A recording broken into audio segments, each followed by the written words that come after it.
Om Swastiastu.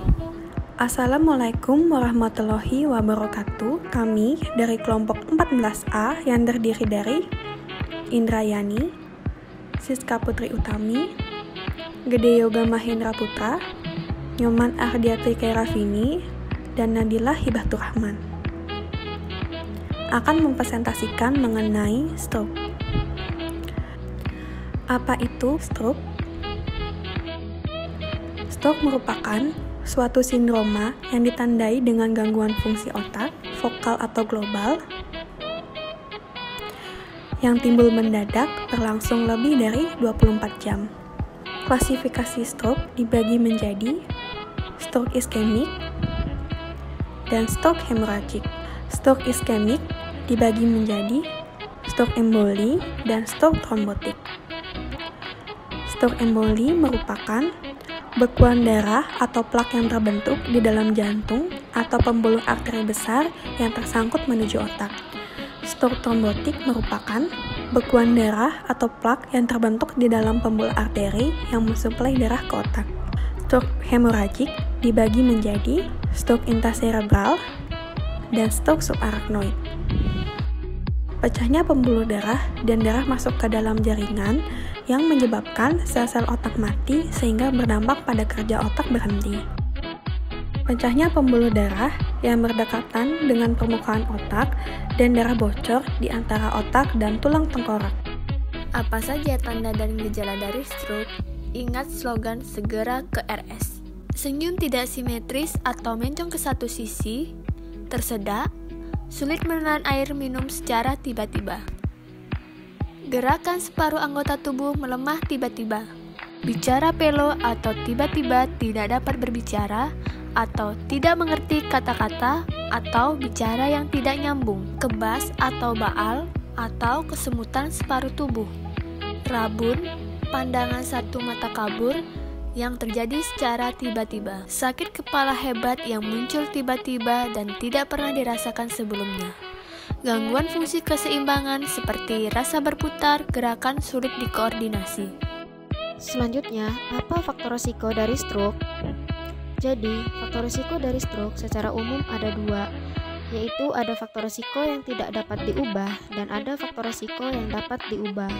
Faktor risiko dari stroke yang tidak dapat diubah. Yang pertama adalah umur. Dikatakan bahwa usia yang lebih dari 55 tahun berisiko tinggi untuk mengalami stroke. Lalu yang kedua adalah jenis kelamin. Dikatakan bahwa jenis kelamin laki-laki berisiko tinggi untuk terjadinya stroke. Lalu yang ketiga adalah genetik. Apabila seseorang mempunyai keluarga yang pernah mengalami stroke sebelumnya, baik itu ayah, ibu, saudara kandung, ataupun anak, maka itu lebih berisiko tinggi untuk mengalami stroke. Dan yang terakhir adalah ras tertentu. Faktor risiko dapat diubah. Yang pertama adalah hipertensi atau tekanan darah tinggi.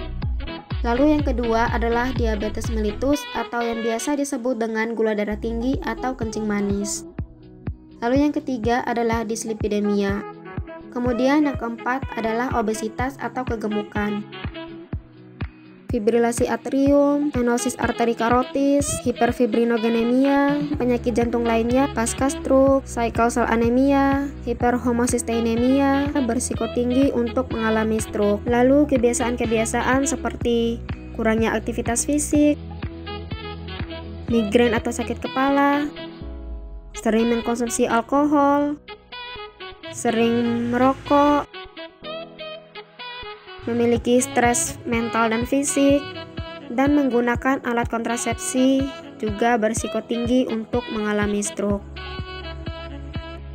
Cegah stroke dengan cerdik. Cek kesehatan secara berkala. Enyahkan asap rokok. Rajin aktivitas fisik. Diet sehat dan seimbang, istirahat cukup, kelola stres. Mitos atau fakta tentang stroke. Mitosnya, stroke bukanlah penyakit keturunan, tetapi faktanya adanya riwayat stroke di keluarga dapat meningkatkan peluang terjadinya stroke pada diri sendiri. Mitosnya, tidak ada obat yang dapat menyembuhkan stroke.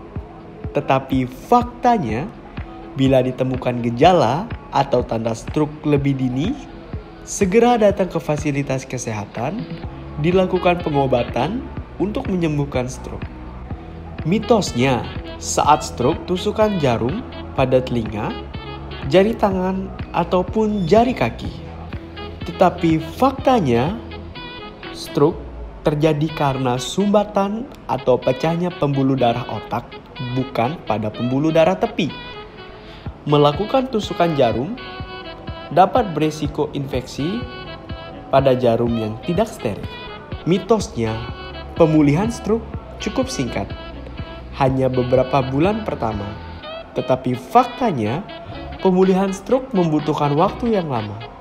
Bila tidak dilakukan pengobatan baik dan teratur, dapat menyebabkan kecacatan permanen. Sekian penyuluhan tentang stroke dari kelompok kami. Atas perhatiannya, kami ucapkan terima kasih. Wassalamualaikum warahmatullahi wabarakatuh. Om Santi Santi Santi Om. Salam sejahtera bagi kita semua.